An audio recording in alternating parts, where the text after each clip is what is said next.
Yeah, it's very, very true. Piscopo in the morning at 7:30 right now. Terry Strada is the national chair of the 9/11 Families and Survivors United for Justice, whose husband was killed in the 9/11 terror attack. Terry, welcome to the program, and good morning to you. Hi, good morning. Thank you for having me. Well, our condolences out. It's been all these years, but it just doesn't go away, does it, Terry Strada? No, it doesn't, and thank you very much for that. No, the pain never goes away. The loss never goes away. And we're a block away, and I feel it every second. And we go, I take my kids, we see the memorial at 9/11, and if you're listening around the United States, if you're listening around the world, we invite you to, you have to pay tribute. And may I ask, Terry, I'm so sorry to even ask you this, but because a lot of younger listeners don't even know, Terry. We're not, it's great that you're keeping this in the forefront, and we'll get to the thrust of what you're talking about here, but did your husband, he worked for a financial outfit? Yeah, he did. He worked for Cantor Fitzgerald. He was on the 104th floor of the North Tower. And yeah, it was an absolute horrific day. And you're right, that we're not doing enough to educate our young about the tragic events of 9/11. So as soon as I'm finished with this quest, I will get on the Education Center of America and make sure that we start teaching our young. And just to drive it home, and please forgive me, Terry, but you got the phone call. Did you make a phone call? How did you find out that your husband was lost? The phone rang, and yeah, it was Tom on the other line, and he had told me that a plane had just hit the building. So I was also standing in front of the television set, and there were no images on the TV yet, so he must have called me immediately after.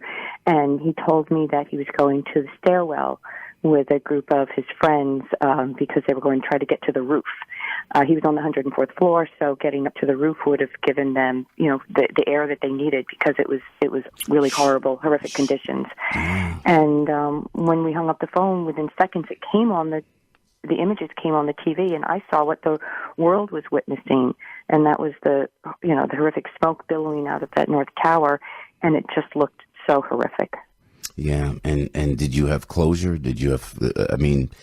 I don't want to be. And again, it's just terrible to have to talk to you. I have to bring it out so people know. So people know, Terry.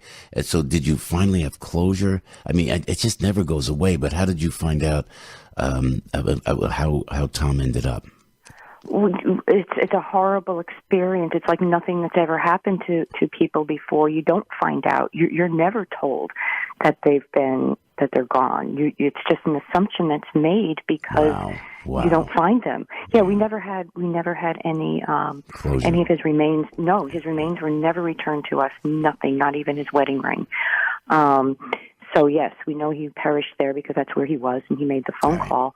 But his remains are now entombed at the museum that you were talking about, with thousands of other families that still don't have that type of closure. It is sacred ground. And Terry, I apologize for even having to bring that up, but to get the point across, people forget. And then you see what happened in Manchester. And this morning, you, Terry Strada, more than anybody else, is going to understand what those parents are feeling when an 8-year-old's life is taken, when those young teenagers, not even teenagers, are taken.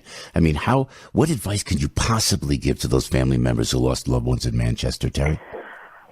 That the only thing I can say to them, besides giving them my sincere condolences, is one day at a time. Don't look at the future. Don't look beyond tomorrow, because it's too painful and it's crippling. You really can't function. You just have to focus on the hour and the minute that you're in, and just try to get through it one day at a time. That's really all the advice I have. Do you think we're doing, before we get to the Justice Against Sponsors of Terrorism Act, do you think that we are doing enough to combat Islamic terrorism? I do believe there's more we can be doing, so the answer is no, we're not doing enough. Clearly, it wouldn't be so out of control if we were doing more. I believe this administration is going in the right direction. I think the past administration did not do what was necessary to thwart, the ISIS becoming as big and powerful as they are. Yeah. And now you wrote a letter to President Trump urging him to hold Saudi Arabia accountable. What are you asking Donald Trump to do?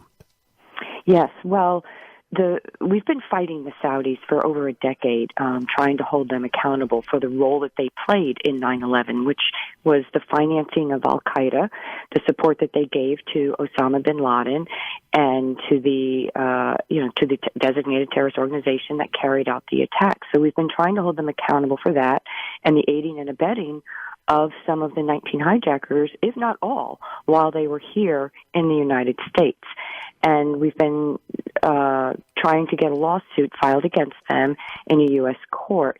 And that battle led us to having to write legislation that would clarify existing law, existing exemption in our Foreign Sovereignty Immunity Act, that we can now hold a nation accountable, any nation that's responsible for the role they played. Absolutely. In terrorist. Yeah. And that Absolutely. didn't exist before. Right. Yeah. That did not exist. Well, and God bless you. You were influential in getting the Justice Against Sponsors of Terrorism Act passed with bipartisan support. What's the status of the legal claims against Saudi Arabia, Terry? The lawsuit is pending. It's in the courts right now. It's in the Second Circuit Court of New York, I believe, and it's moving forward, and it will continue to move forward. And the Saudis have been so first. When we got the law enacted, like you said, huge bipartisan support. You know, the president vetoed it, and we came back with a 97-1 override in the Senate and a 348-77 override in the House of Representatives. So we had overwhelming support in Congress to pass this. And prior to that, the Saudis had this huge astroturfing campaign against JASTA, and that they do through these lobbying firms that they have hired, these high-powered lobbying firms. Yeah, it's really, really awful. So prior to the law, it was an astroturfing campaign, which was just, letters and articles and op-eds and editorials in newspapers written by, numerous people but if you put them all on the table, the language was so identical that it became apparent that these people were just being given talking points out of the lobbying firms that were working for the Saudis. So they were just repeating the Saudi talking points. Then when the law was enacted, they went on a spending spree and they hired many more lobbying firms. And they went out and hired agents across the country, Saudi agents now as foreign agents, working on behalf of the kingdom to go out and recruit people to now go to Congress. And they were recruiting U.S. veterans to go to Congress and ask for an amendment or a repeal of the law. And it's unbelievable that a foreign country has this much power in our country and is trying to strong-arm our legislative process and get our own government to write legislation on their behalf.